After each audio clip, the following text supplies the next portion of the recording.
ထွေးမွေရဲ့အင်္ဂါခွေလေးအရွယ်ရောက်တော့ချမ်းလုံးအောင်ကင်းဆောင်တဲ့ပြီးအိမ်မှာကြောင်မလေးကငါကမခိုင်းမေကြွခုတ်တဲ့တာဝေးယူလမ်းနဲ့ဆိုငါသူတို့ကိုစခေါ်ကြွတော့ပင်စီတိတ်ကြီးရတယ်အင်္ဂါခွေလာကြောင်မလေးလာမင်းတီတဲ့နောင်နဲ့လမ်းနဲ့ဆိုကိုဖြူလေးတွေကိုပြလေးတွေအိမ်ကိုပြပြီးတော့တဲ့ပါငါမထားတဲ့ငါရဲ့လက်ပေးမှာ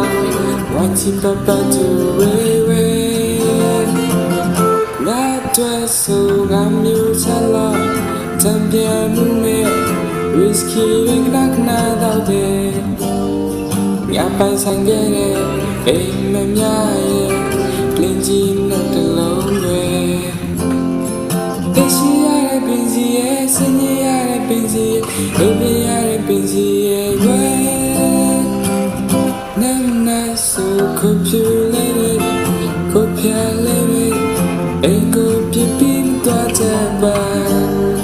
ငါမထားတဲ့ငါရဲ့လက်ပေးမှာဝမ်းချပပတူဝေဝေ